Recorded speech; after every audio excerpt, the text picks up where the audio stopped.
Life isn't perfect, and neither are we. Nope. But we know how to face our fears And have some fun. and talk about all the messiest things of life. Like the messiest things. Get connected to yourself, get connected to others, and get connected to the life right in front of you.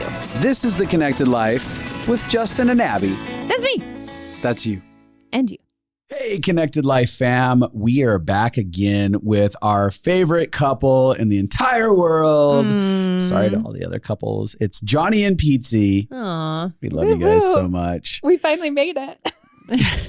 Favorite couple. We've I been feel going bad for all for the other couples. Yeah. Oh. Well, we'll tell them they're our favorite too. Now I don't feel so happy. But I mean it with Pietze and Jonny.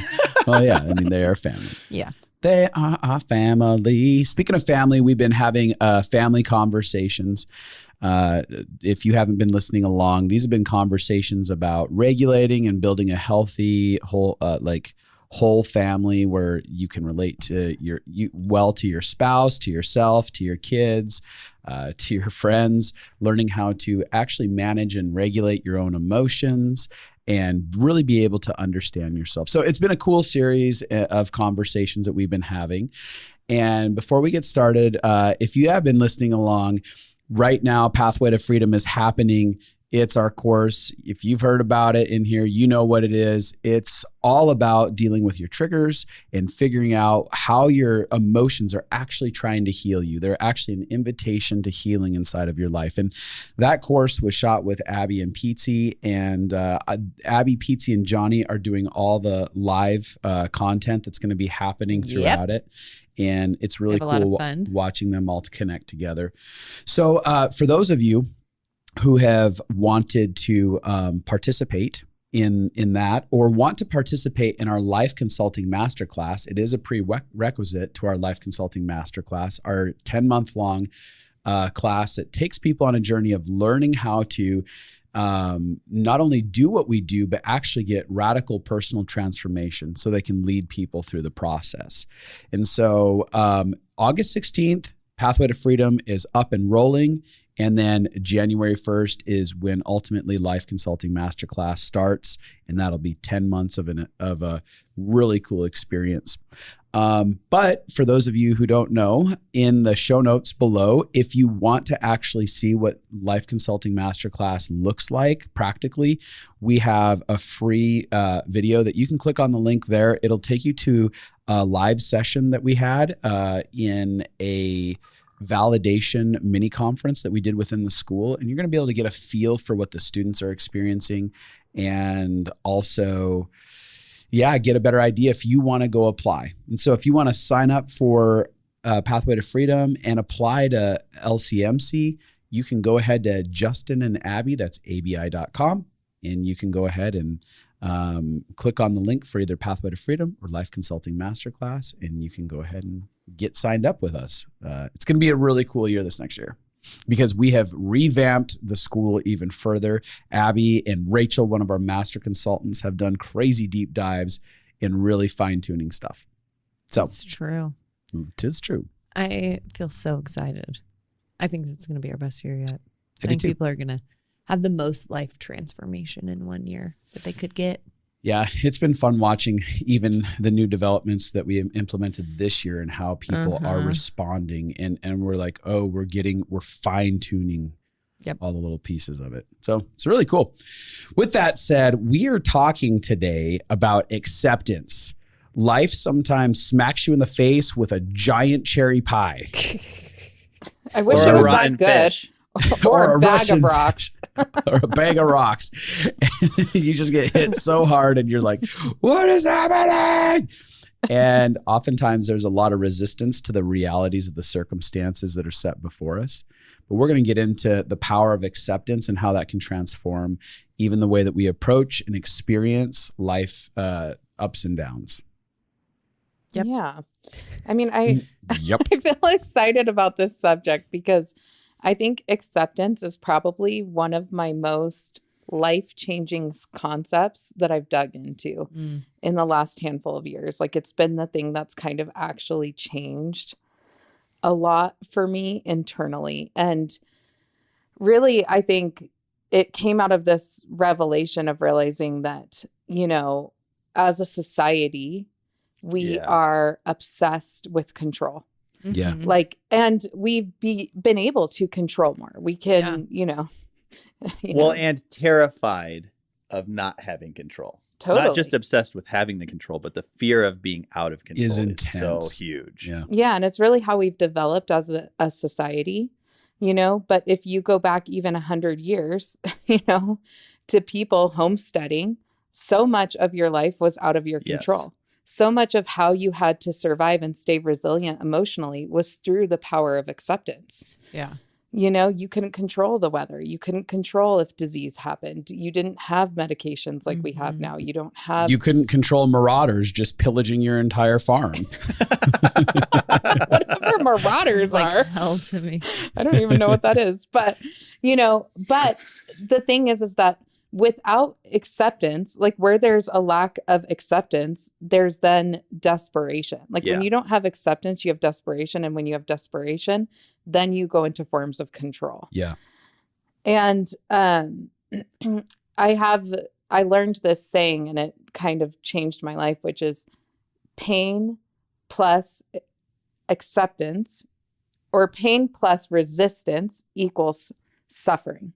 Trauma. And trauma. Yeah, that's really good. Pain plus acceptance equals ordinary pain that can be dealt with. Yeah. And that's really what I began to realize in my life was how much, and both Jonny and I started to kind of take a deep dive into this concept. And we began to realize how much of our life we lived in resistance to what our reality was because it was too painful. We didn't want to face it. So we were in constant forms of resistance, which created a lot more trauma and suffering. Which if you need like a good picture to think of this, it's like how when you are a drunk driver and you get in an accident, you're less likely statistically to get hurt than if you're not drunk. It's true. I'm not recommending anybody go out and drunk drive, but there's a resistance, a tension in your body when something awful is happening that actually creates more suffering, more chance for brokenness and pain. Yeah, and I've talked about. Go ahead. They say if you see a car wreck happening, like if you're in the car wreck but you see that it's going to happen, your body braces for it. Yes. And that ends up causing much more damage to your body. So what I'm getting out of this is live emotionally like you're drunk. Absolutely, 100%. Essentially, yes. It's not just live emotionally like you're drunk. We just say live drunk. That's how we've come up with the solution. There you go, Connected people. life. They told me just live drunk. Just drink all the time. No. So that's the whole podcast, right? We're done, I think. 100%. But really, even I learned that it's the same thing that I learned even in, and I know I've brought this up before, everyone's going to roll their eyes, but it's the same thing that I learned in childbirth, is that when you get afraid of the pain, you tense your body and you create a form of resistance to the process. And when you do that, what you do is you end up working against the process and creating more pain, more suffering, and it prolongs the time that you're in labor. Right. So part of it is like what I had to do was learn how to retrain my brain to not perceive what was happening as pain and not something that was working to hurt my body, but working for my body and with my body to partner with it. And it's been the same concept that we've had to learn in our life, and really it kind of, to me, acceptance is a form of surrender. It's a form of, it's basically what you're doing is you are saying, I am accepting what's in front of me as is right now. I'm just accepting the reality. I'm not saying that it's good. I'm not saying that it doesn't need to change. And I'm not saying that you're not saying you're powerless to it forever. Yeah. No. There's no conclusion. There's no conclusion or judgment attached to it. Yeah. It's just the facts of what it is. This is what this is. This is what is happening. I'm not going to fight it internally. Like, I'm not going to turn up this internal fight of like, no, this can't happen. This can't happen. This is happening. I'm going to get myself present with myself. And the threat comes down because as I'm accepting it, I'm like, okay, how do I participate in it? Absolutely. How do I just fight something that is here and very present? Yeah.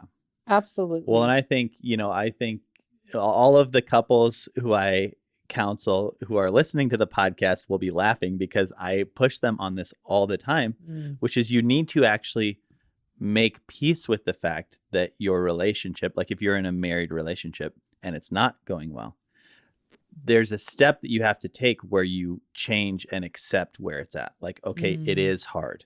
Yep. We're not where we wanted to be after 10 years of marriage. Yeah. Because there's a lot of conversation about, I can't believe we're here. I can't believe that, you spend so much time cycling in resistance that you can't actually, when people are cycling in resistance, you're not doing anything to change it. We can't change anything. We can't go anywhere from there because all they're doing is cycling in their form of resistance. But once they not only accept the situation where it is, but also accept where their partner is and where they are. Yeah. Yes. And even accept where their partner is fully where they are right now. Like, I accept you. I accept that this is where you're at. I accept that this is where I'm at. That is the starting point for change. Well, sorry. We're all so excited about this. Because it's the beginning of the breaking of a relationship with denial. Like resistance is really a denial of the reality that's at your doorstep. And denial is only, again, it's blinding you from solutions and it's blinding you from ways to move forward and all of that. And so really it's even in this conversation, as people are listening, like how much denial is inside of my life that is actually not a gift to me? Because a lot of times people feel like if I don't look at it, even in the denial, like if I don't look at it, I'll be fine. No, like that's actually resistance to the reality. Yes. Yeah. Yeah. Well, and I think with personal, like what you're saying, Justin, with personal, when you're working on accepting personal stuff, there's a big role that shame plays where shame can play a really big role in not wanting to accept even your own role in having gotten to the place that you're at. Right. Totally. We have a teaching that we're doing in the school about learning how to connect to safety cues and the different safety cues that exist that really help our bodies and our minds. And one of the big safety cues that we talk about is acknowledging reality is often when our bodies relax. Yeah. When there is an acknowledgement of what is. It doesn't mean it's good or bad. It's just a truthful acknowledgement observation. So I've had so many conversations with Pietze where I'll be like, you know what? I realize that I have so much shame in this area. And me just saying what is true about, I realize I have a lot of parts of conflict that really terrify me. I realize that like whenever I just say what is. Yes. And again, shame wants to define you by it. Like, so if I say like, oh, I have a lot of parts of conflict that really scare me, then shame wants to say, see, you'll always be bad at conflict. And why are you still bad at conflict? Because you've been working on it for so many years. And that's not what acceptance is. Acceptance isn't the shame loop. Acceptance is just the like, this is what is, and that's okay. So like when I tell Pietze, I mean, we've had so many conversations in the past 3 years where we just call each other and tell on ourselves. Yeah.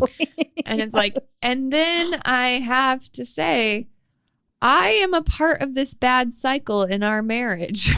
100%. I am realizing that the things that I blamed him for, I am a huge, large contributor to. And I accept that. Yes, but what happens is when you say what is true, and so the same is opposite for like things around me. Like when you say, I am in a season that is hard, that is just true. Right. When you say something, an observation that is true, there's an alignment that you feel inside, and there's a place where your body will just breathe a little bit deeper because truth resonates, because truth is safe more than, I've had so many of my consultants talk to me about how one of the things that they appreciate the most is that I'm blunt and in a way that they think would cause pain, but it actually relieves pain. Right. So a great example is Courtney. She's one of our master consultants. Years ago, she came to me because her dad all of a sudden got really sick and they were scared that he had cancer and that he might die. And I didn't say, oh, he's going to be fine. I didn't say that because I was like, I don't know that that's true. Yeah. I said, he might die, but you are going to be okay. Yeah. Yeah. But what that is it's an acceptance.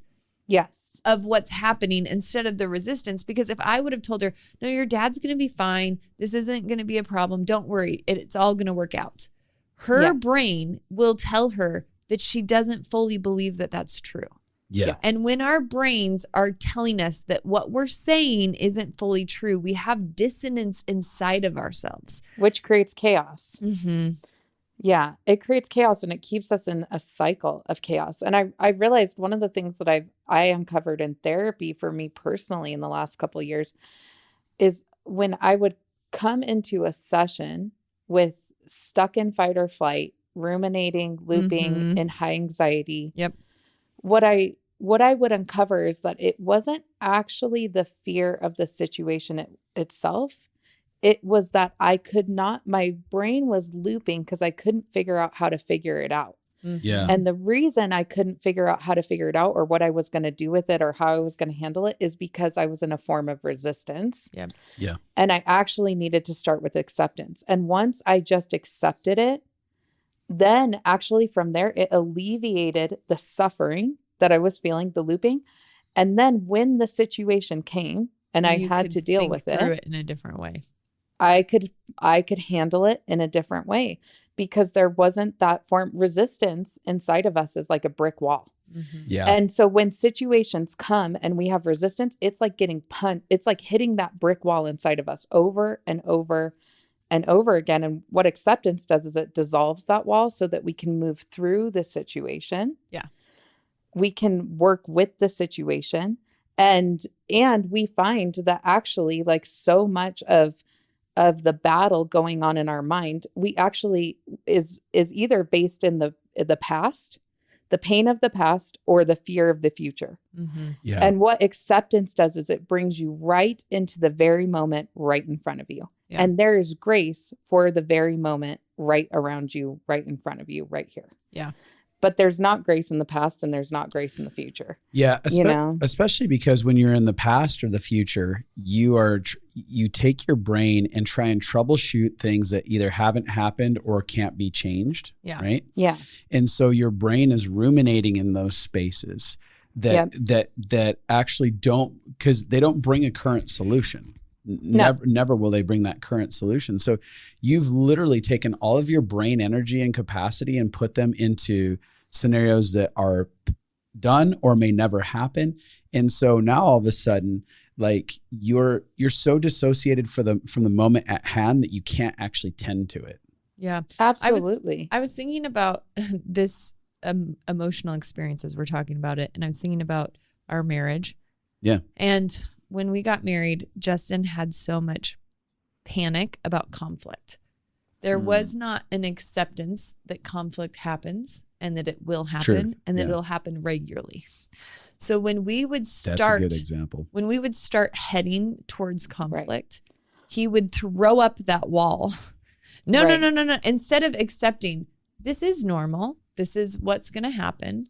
We're going to make it through that. Like instead of accepting what is, he resisted us going into conflict. But what that felt like was a huge wall being thrown into my face. Yeah. We had no ability to communicate then. We had no ability to work through it. And so then what could have been a mild conflict because of the resistance that he did became a huge conflict. Well, and then what's interesting about that dynamic typically is what happens is that one person starts resisting and then the other person starts resisting the resistance. Yep. So then you're 100%. Just double an resistance. Escalated, triggered resistance I battle definitely here. resisted the resistance. So then that escalated into massive things. And she'd be like, every time you do this, it's only going to make it worse. And I was like, why are you punishing me? Well, and it's funny too, because I love that you brought that up. It's such a great example, Abby, because we see this so much when we're working with marriages, when we're working with families in conflict, is that there has to be this moment where you just accept the situation in front of you. So like when I'm talking to parents, you know, and their kid, especially teenager, does something stupid and they want to come in and they're emotionally charged. Yep. You know, like they're ready to bring down the hammer. They're ready to bring down the hammer, right? They're like, I can't, probably because there's fear, right? Yeah. Like my kid stayed out too late past curfew. I didn't know where they were at. Yeah. They come rolling in an hour late and I'm pissed the whole time. Totally. If you just pause, okay, and you pull back and you just look at the situation. My kid is out past curfew. They didn't call me. You narrate what's happening inside of you. That's making me feel scared. Yeah. I accept that this is happening. I accept that they're late. I accept that I'm scared. I accept that this is not a fun situation that I have to deal with. Yeah. Guess what? When your kid comes... Hold on. I just want to pause you because there's two things that you're talking about. Narrating what is.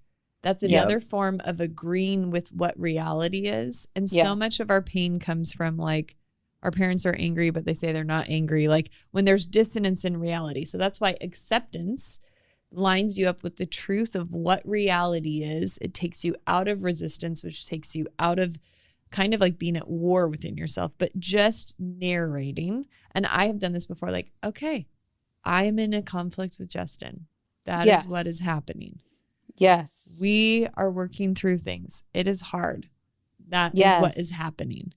There's a level inside of myself that can sink in to being more present and less panicked. And the more present I am, the more tools I have, the more peace I have, the more solutions I have. Trigger brain really keeps us screwed up. I want to add this to it really quick. Not really something I add a lot, but add in this way. But in Matthew 6:27, Jesus has this conversation. He says, can any one of you, by worrying, add a single hour to your life? Of course it won't, but it certainly will rob us of the quality of our days. And it goes on from there. But it's like this whole thing of like the minute, because we're talking about like, even use example of the parents, like the minute that they engage in worry, there's no part of worry, not only can it add a day to our life, it cannot change the circumstance that is at hand. Absolutely. So being in the resistance of worry and not wanting this thing to happen is actually like, it's consuming you in such a way that it keeps you from actually just peacefully engaging it and going like, okay, this is what it is. Even if I have a ton of worry, I'm not going to save my kid from a dangerous thing that's currently happening right now. Well, and you know what I love that you said about that? Because I actually, when I'm talking about this, bring up Matthew 6. Do you really? Typically, and in the message, how he words it is he says that verse, and then how Eugene Peterson, he adds this little phrase that I think is just so profound. He says, Jesus says, don't be so preoccupied with getting that you can't respond to God's giving. And what I love about that is that acceptance makes us so preoccupied that I'm not getting what I need. The lack of what I need, that when I accept what is, I can actually respond, because when I accept that the situation, I didn't cause it, I can't control it. And in some situations I can't change it. Yeah. But when I accept that, I actually have the ability to see the grace and the goodness and the solutions around me. Yeah. Which I will say, sometimes acceptance though also is I did cause it. Yeah, totally. And it is happening. Yes. And totally. Because there's been a lot of times where I'm like, I caused this conflict that we are in. Yeah. And I am dysregulated, but being mad about that or feeling shame about that or resisting that only adds fuel to the fire. So you would tell your parents who have teenagers that, and then what? Well, then what is the cool thing about that is that instead of going into that situation with emotional charge and using your emotions to govern the situation, because a lot of times what we do is when we get into conflict, when our spouse does something, our kids do something, because our emotions are letting us know this doesn't feel safe, it adds emotional charge to the situation. And it's all through our identified judgment of the situation. Like most suffering is not about the situation itself, but the value judgment we place on the situation. So I'm scared that my kid is out late because I've said that's a bad thing. Right. Now, I'm not saying that we're saying it's good. We're just saying, hey, a lot of the suffering and emotional charge is coming from my own ideas about this situation. Yeah. So when I accept the situation in front of me, What it allows me to do is not react out of my emotions, but respond from my heart. Yeah. So when my kid walks through the door and they're late, I've let go of my emotional charge. Like, hey, you're late and you didn't call. And that made me really scared. And we need to talk about this. Yeah. Yeah. And guess what that kid is going to do? Because the minute you come in with emotional charge, they go, when you come nope. in resistance, they have a resistance wall inside of them that comes up and goes, nope, I don't care what you have to say. I'm tuning you out. And now we're in a battle. Yeah. Yeah. You've already lost the battle at that point. Resistance. Yeah, totally. You've lost the battle at that point. But when you go into acceptance and you come in actually governing the situation from your heart, governing it not out of emotion, your kid goes, oh crap. Yeah. I can feel it. I can see it. There might be some resistance in them. They might fight it a little bit, but even then, like when a kid talks back, even that I have to go, okay, I accept that you're not actually like, I literally will keep creating acceptance around the situation in order to keep working through it. So you'll say, I accept that they are resisting this. Yep. I accept that they're resisting this. I'm actually going to wait for them to get regulated and then we'll talk about it again in the morning. Right. See, I'm not trying to fight their wall of resistance. I'm actually, there's a martial arts method quote, I guess, like their philosophy, which is that here we go, guys, buckle up. Pietze's talking about martial arts. I know nothing about martial arts, but this is a good one because you shared this in another episode. Yeah. Oh, did I? Yeah. So it's that same thing, that you yield to overcome. Yeah. You yield to your opponent in order to overcome them. And it's the same when you're in conflict with resistance, is that you yield to the situation in order to overcome it. Yeah. Can you guys give us a couple examples just practically of what acceptance looks like in your life practically? Yeah. Yeah, absolutely. I mean, I think for me, the starting point is what Pietze just said, which is I'm coming to a place in my life where I am questioning my judgments about everything. And by judgments, I don't mean like judgy judgments. I mean my thoughts. Yeah. Why are things bad? Why are things good? Yep. And I know that sounds really like out there, but it's just a typical 30-year-old, like somewhere in our 30s, everybody goes through this process, I think. Yes. But I'm saying to an extent, like a really far extent, like with Yana and autism, is that actually bad?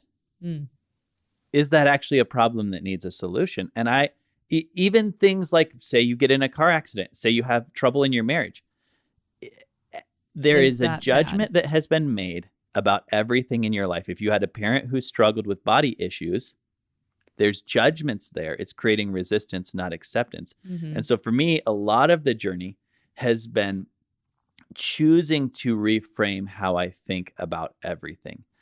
So for this house that we live in, for instance, we love our house. It's a great house. We made an attempt to buy a new house about 9 months ago, which completely crashed and burned. Then we found another house that we liked even better. And that one, we went under contract. They accepted our offer. We got our house on the market. Our house went under contract. Everything was set up. We were packing our boxes. The kids were crying because they were sad to leave the house. We were starting to think, I almost started ordering construction supplies for the new house. Like I was talking with suppliers and fireplace. I mean, we were way down the road. Yeah. And then it all fell apart. Yeah. Wow. For the second time, right?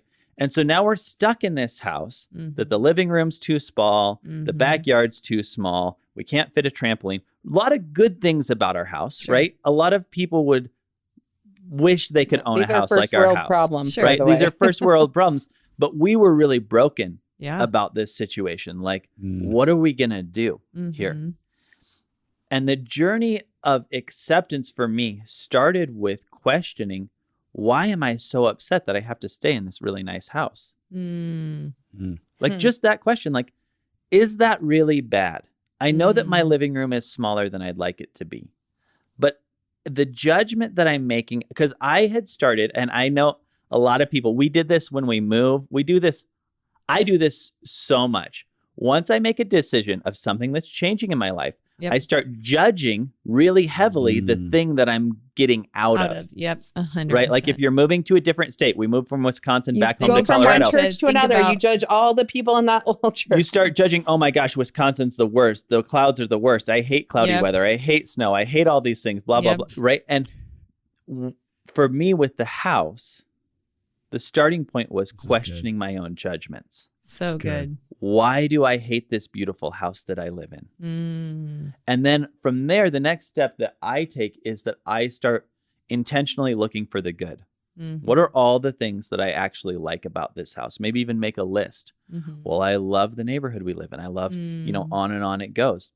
And it takes time, I think. I think there's levels of grief that are involved in acceptance as well at times. Well, and it really depends on the situation, because some things can be accepted in the moment and there isn't a huge process to it. There's other bigger life things that require a grieving process that precedes the acceptance. Oh, yeah. Acceptance is the crown to the grieving process. So for me, for instance, and we talked about this in an earlier podcast, but I went through a huge acceptance grieving process around Gianna and her autism. And that's been a journey. I think I'll hold the hand of grief for as long as we have her and as long as she's autistic, because there's things that you lose that you come to terms with in different stages. Yes. But this was like I recognized deeply.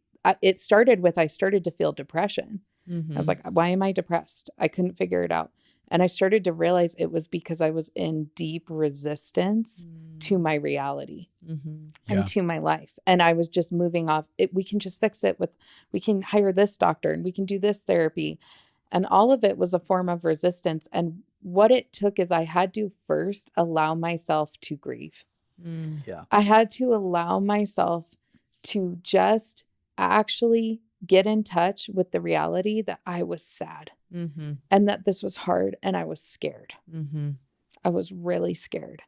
And once I allowed myself, because even my pushing to not feel those feelings was my form of resistance. Yeah. So there was an acceptance first of that reality. And once I accepted that reality, I could start to grieve it. And I went through a deep grieving process around it. And then once I grieved it, there was this moment. I actually kind of came to a head where I had this moment with God where I allowed myself to just vent to God, and I allowed myself to get mad, and I allowed myself, I was crying on the bathroom floor. It just all hit me. It had been kind of building up, and it was in that moment that I had an amazing God encounter where I just could feel that like he was actually so present in the whole thing. Like he was so present in the whole story. Like I had really let myself get in touch with the feeling of like, you abandoned me. Like what, like you left me. And it was great because I felt like God said to me, like, there you are. I've been waiting for you to come to this point. I've been waiting for you to actually show up in what you actually feel, and I felt like he met me at the bottom of the barrel. Like he was just waiting for me down there. Like, no, this is where you're actually at. And once I accepted that, I could feel his presence. And I was like, oh, you've been here the whole time. You've just been waiting for me to see it. And once I got to that was like a pinnacle of a deep acceptance moment for me, deep grief and a deep acceptance. I came out of that moment and I was like, okay, this is the reality.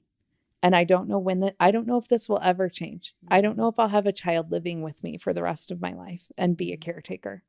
And I accept that. And once I accepted it, there actually even in the following days, like something started to shift in me where I was like, Jonny, I think we're going to have a good life. Like even with Yana, like even if she lives with us the rest of our life, because he kept telling me that. Like, well, I kept saying, I think that if you can accept this, you'll get to the point where you're not only okay with it, but you might even start liking the idea. Yeah. Liking the idea of, because there's a vision for your existing life that kicks in once you accept it, where the life that you're the life that you need to satisfy the hole inside of you isn't out on the horizon somewhere or back in the past somewhere of your glory days, but it's in the current moment that you're in right now. Yeah. Like your current situation can actually be extremely fulfilling. Yeah. And every time he'd say that, I'd be like, she'd be like, I don't want to talk about it. I would be like, I can't talk about this. Like, I literally can't, And so, well, and I think this is a great example. Pietze really had resistance to accepting her daughter's autism. Like there were things she couldn't talk about. There were things she couldn't think about. There were things that she couldn't, listen to me she talk couldn't about. read, things she couldn't absolutely. hear. Jonny talking. There was just a lot of like denial walls. And I think like one of the things is, I think sometimes we don't know how to face pain, and sometimes it takes us the time to get there. Like I'm thinking about my own life and my own journey with sickness and having kids. And I just use that denial wall of like, well, in a minute I'm going to be better. And then I could decide to have kids. In a minute I'm going to be better. And then I could decide to have kids. In a minute I'm going to be better. And then I could decide to have kids.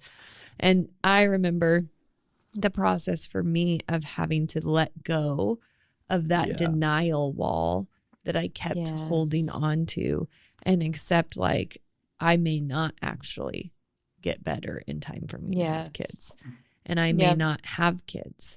And if I can accept that, which was a journey, it was like a year journey of me crying and grieving the things I thought my life was going to be. And that's what acceptance is. It's letting go of the image of what you think something should be, which talking about what Jonny said, what you've decided is good for your life. And what you think you need.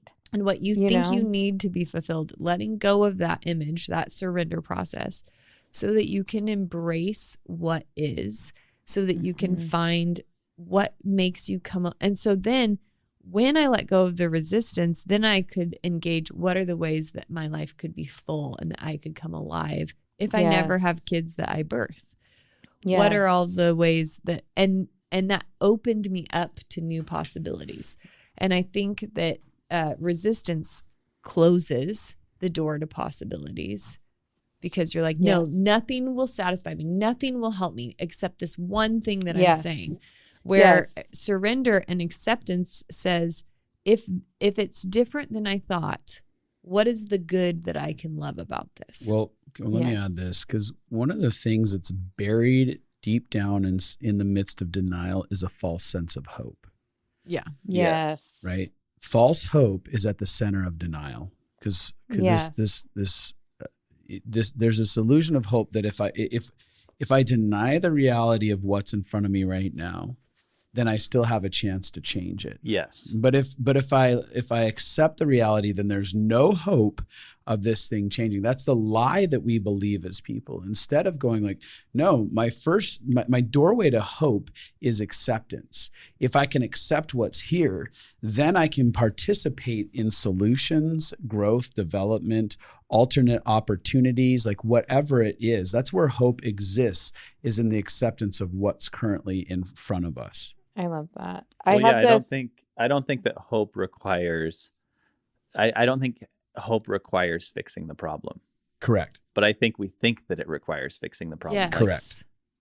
I have this saying that I say all the time. I tell it to clients, and it's, you have to grieve what happened so that you can accept what is, so that you can have hope for what can be. Yes. Great. Absolutely. Exactly. Say it again. And you have to grieve what happened so that you can accept what is, so that you can have hope for what can be. Yes.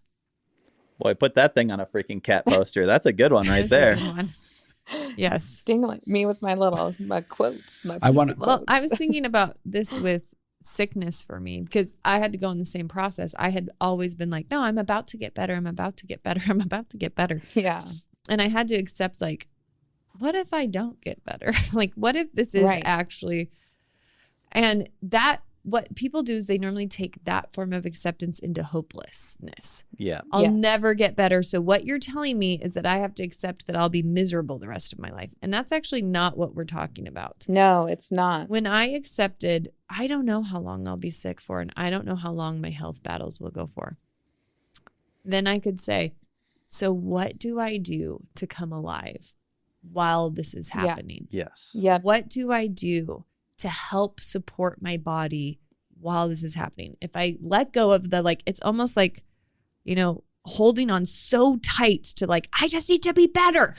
I need to be out of sickness. Sickness is causing all this trauma. White knuckling it. And when I let go of like, I don't know how long I'll be sick for. I'm going to accept that I'm sick and that is what is. So how do I come alive? And then what happened was, then my mind began to look for, what can I enjoy about life here? What can I learn about life here? And then I started being able to go on the journey of separating my trauma from sickness. Yeah. Because all of a sudden, I'm no longer resisting sickness so much that I can't even look at it. And so now I'm seeing like, oh, actually, I would say 70% of my suffering with sickness was connected to trauma more than the physical symptoms, even though 100%. The symptoms are horrible. But so then I've been able to, because there's acceptance, I've been able to begin to change what I do have power over. Because when I was just fighting sickness, I didn't have power to just fix that. Yes. But then when I accepted what was happening, I was able to find, what do I have power over? And I actually started feeling, I'm retraining my nervous system and I'm retraining my body. And I actually have more hope for health than I've ever had, but not because I'm resisting sickness. Right. Exactly. And that's where honestly, like the start, I feel like, even of solutions. Once you go into that acceptance piece, you're able to see that there is actually goodness around you. That resistance creates a wall of blindness where all you see is pain and suffering. And that acceptance piece actually does allow you to see what is happening around you and the goodness that's happening. And honestly, that is what happened on the other side of my acceptance around Gianna, was this place of going, oh my gosh, I actually think that there can be goodness in this. And that my heart could actually come, and maybe I was actually made for this. Like, maybe actually there's something inside of me that will come alive in getting to love deep like this. And it was cool because so many of the things that I grieved, like, I was so excited to have a little girl, like I just always wanted a little girl and wanted to have those girly girl moments. Yeah. I'm a girly girl by nature. Abby was my adopted sister growing up, but they grew up with 5 boys, even then you weren't really like a girl, you were a tomboy. Yep. So it wasn't like, I didn't really get that feel. Nope. But it was great because when we pretended Aladdin, Abby would always volunteer to be Aladdin. So I could be Jasmine. It was perfect. She does that in our relationship too. This just went in a really weird direction. I have to throw that in sometimes because I got to keep her humble. She's so beautiful. I got to keep her humble. Anyways, but part of that was just really grieving that I didn't know if I would ever get to have those type of moments because it's very different parenting an autistic girl, but we've had so many awesome moments and I've gotten to choose into like the feeling I wanted from those moments was a sense of togetherness with my daughter, a sense of like sameness. And it hasn't come in that route particularly, but that feeling as I've chosen into her and gotten vision for her, I've had those moments of like, oh my gosh, I love this kid. Like my heart is so full. Like I love her quirky little comics that she makes. I love and getting to choose into I love her little obsession with Mario and I love her art and her drawing and her creativity. And as I've gotten to choose into those moments, literally my life has become the fullness of what I was craving in my grief and in my resistance. Yeah. And it's taken a different form. I had part of my acceptance was letting go of my judgment about what I thought I needed to have those moments. Yeah. But they have come and it's really transformed my relationship with her. Yeah. Completely. And you've actually, because you've allowed yourself to bond. It's letting go of what you thought you needed to be happy. And this is the same with me. So when I was like, I need to be healthy to be happy. And it feels very logical, Right. But when you let go of that, it's like, well, what in this moment? Because that is always keeping happiness in front of you. That's always keeping yourself separated from fulfillment, separated from the thing that you need. Yes. And the way that I have healed from PTSD, or like I'm in the healing process, but it's the thing that's most dramatically tipped the scales, is my ability to be in the present and find what is good in the present. Yes. And you can't do that in resistance. So in the present, I can say, I don't feel good, but I'm in this conversation with Pietze and Jonny and Justin where I'm feeling alive, and I'm getting to have a connection point where we're all talking about something that is a key that helps us. And I'm getting to feel safe because I'm with people I love doing something that feels good. Like, but when my brain is focused on how I don't feel, what I don't feel, or what I want to get out of. And I could tell that when we started our conversation, I wanted to dissociate because of my own anxiety. That has nothing to do with our conversation. Yeah. Totally. And I was like, oh, I can't wait till this is over so I can go do these things that will help me feel better in my body. And instead of that, I went into this is how I tangibly use acceptance. Okay, I'm in this conversation for the next hour and a half, however long it is. I'm going to accept and be present here. And I'm going to look for what is something here that can feel good to me. Yeah. What is something here that can feel relieving to me? And so then I was able to sink into this moment instead of thinking through what it is that I needed outside of this moment. Yeah. You know, I love what you're saying there, Abby, because I think that the deception that so many of us have, my English is a wreck. My mom would kill me. I never, hashtag homeschooled. I think the deception is that we have a lot of control over our circumstances, but our experience we're a victim in. Yes. And the opposite is actually quite true. So good, John. We have very little control over the circumstances of our life oftentimes, but you have way more control of your experience of those circumstances, right? So if you're in an experience like you're saying, like, okay, I'm sick, I don't feel good today, I don't want to be doing you have no control over the fact that the podcast has to be done. It's your job, that you are not feeling good, that this is the time we all scheduled. We're all very busy. You have no control over all of those circumstances, but your experience of the circumstance is the one thing that nobody else has control of other than you. Yes. And for me, the verse that talks about, for I know the plans I have for you, that was very ingrained in me as a child. And I grew up, as many of us do, in sort of a go change the world mentality. Right. We've talked about this many times on the podcast, but my journey as a kid, I grew up in a really small farm town, and everybody thought I was gay because I didn't date and I had long hair and I was a punk rock. I didn't follow. I don't think you're gay. Well, I'm not gay. To prove it. But I grew up in this small farm town where I was the oddball. I was the odd man out, and I could not wait to get out of my town. Yes. I could not wait to get out because I was discontent, because I thought that happiness was out there somewhere. Absolutely. And I had all this messaging that says, for I know the plans I have for you. And there's these big things off in the future, and you're getting prophetic words. I got a prophetic word when I was a kid that was like, you're going to have this huge ministry and all these things and blah, blah, blah. We all? On and on and on it goes. So many of us have these things, right? So for me, I'm a teenager and I'm going on these mission trips. And I'm doing these things and I'm getting these prophetic words, and I'm coming home to my cow town. And all of the people around me think I'm nuts because I'm not like them. And for me, happiness was out there somewhere. Yes. Yeah. Okay. And I developed all these mentalities from my parents, from my church, from Acquire the Fire, from all these conferences, all the things. And I find myself 8 years into marriage. And most of you who have listened to the podcast know this story, but 8 years into marriage. And I am chasing after dreams at the expense of my family. Totally. Okay. So this is the background for this. If you go 3 verses earlier or 4 verses earlier from for I know the plans I have for you, the context is that they're in captivity. They have been carried off into captivity. And they are slaves in this city. I think it's Babylon. And the word of the Lord to them in that moment is, you're in captivity. What I want you to do is this. I want you Yeah, go ahead. I want you to get married.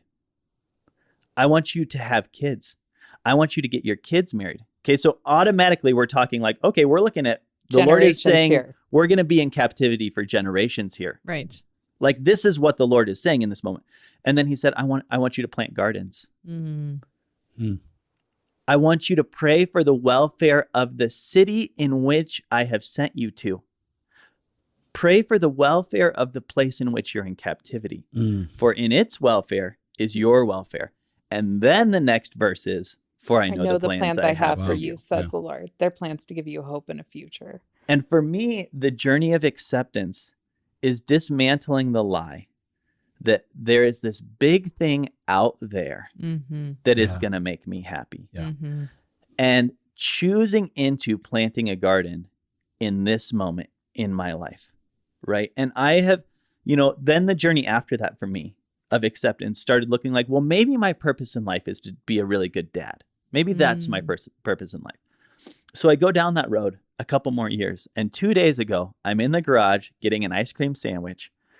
And it hit me like a ton of bricks where I was like, maybe God didn't send me into this world to take care of Yana. Maybe he sent her into this world because he knew that I needed her. And I know both are probably true. Sure.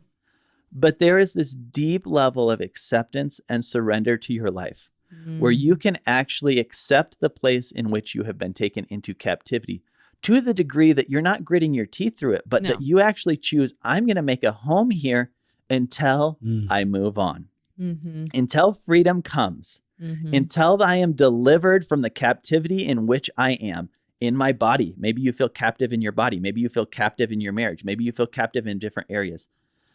I can accept that captivity to the point where I choose to plant a garden right where I'm at until the deliverance comes. Yeah. Learning how to come alive right there in that space.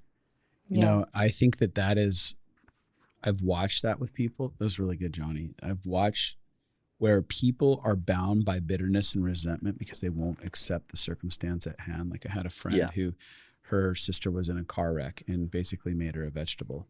And she constantly wouldn't accept that, okay, the sister that I knew died in that car wreck.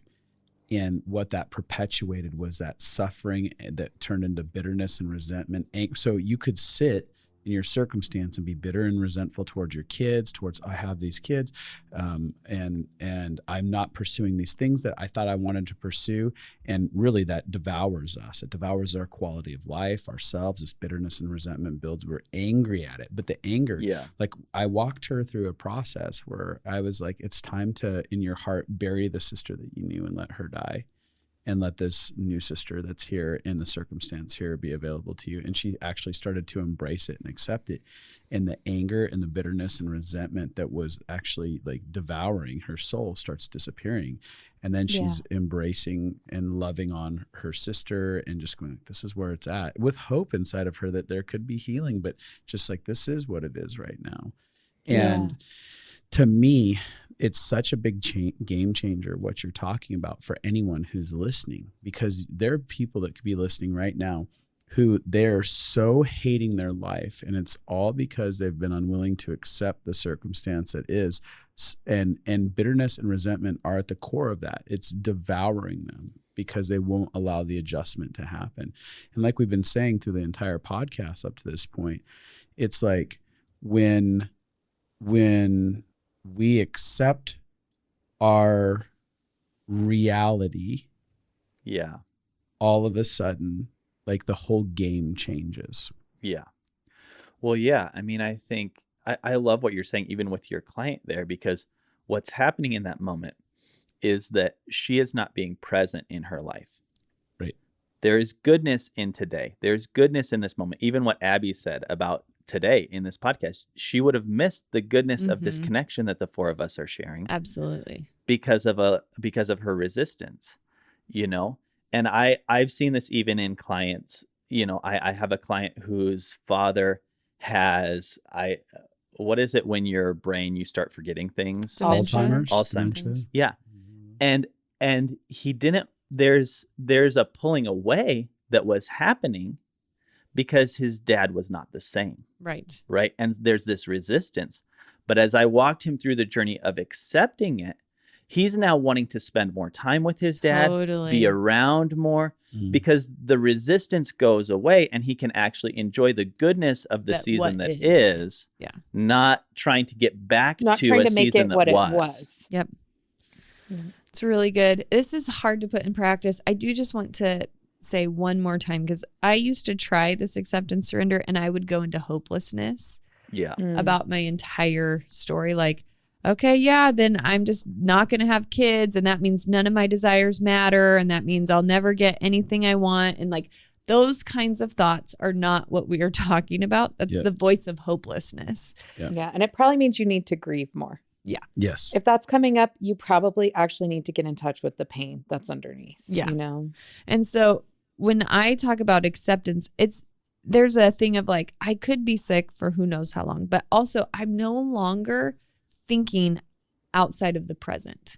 Yes. I'm not, because resistance is, I have to know that my future will be different than my past for me to be outside of this present moment.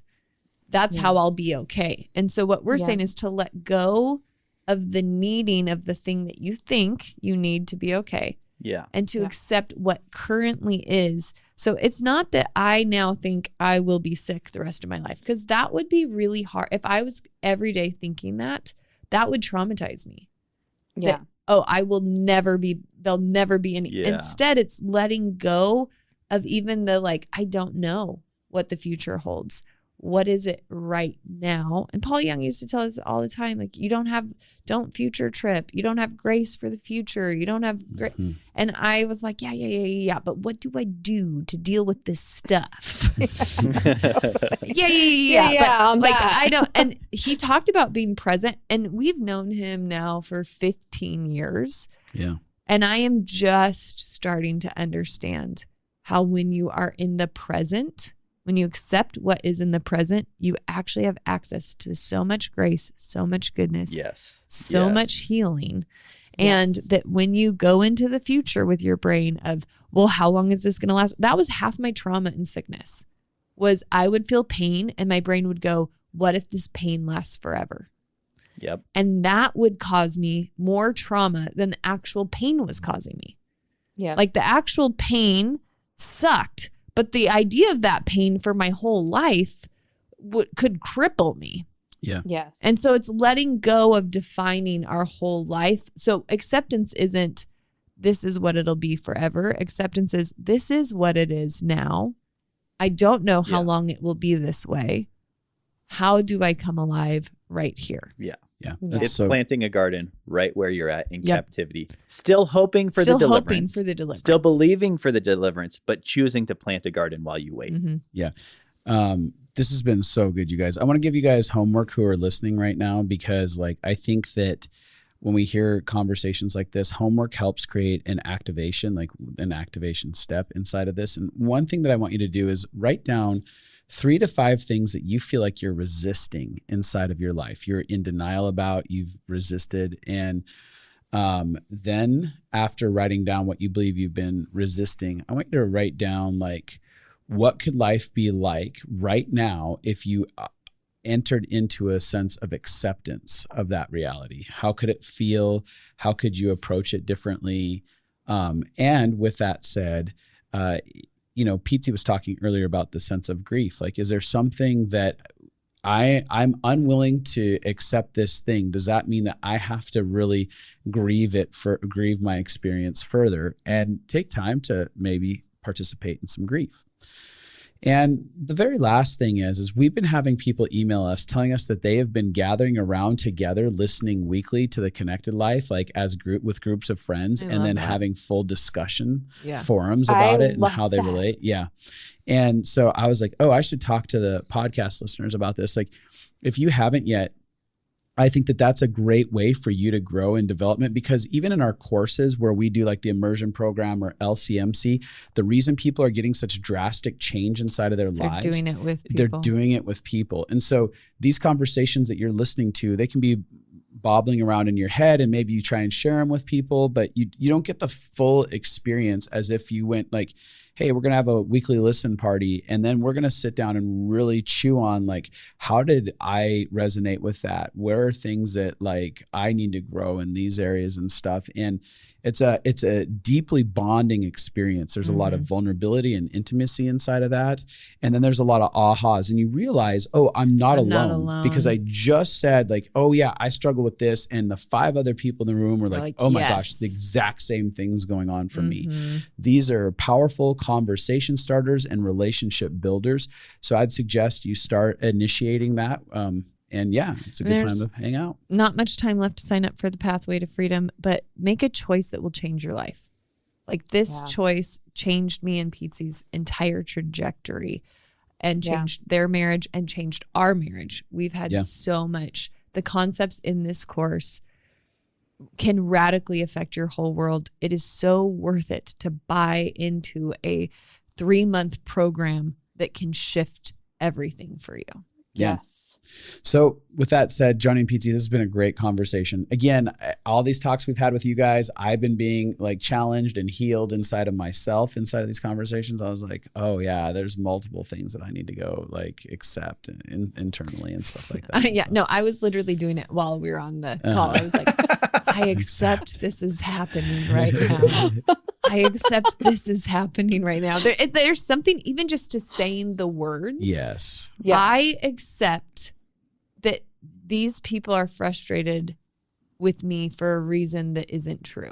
I accept that there is this problem that we're having to problem solve right now. I accept, like just actually saying the words, I accept. There's something, and then what is, just stating what is. Right. It's so powerful. So good. So good. Yeah. So good. Well, hey, love you all you listeners out there. I'm so glad that you spent time with us. Yes. Oh my gosh, what a fun family. We're happy. Cool things. Yeah, happy cool with things. us. All right, we're going away. Love you guys. Bye. Bye.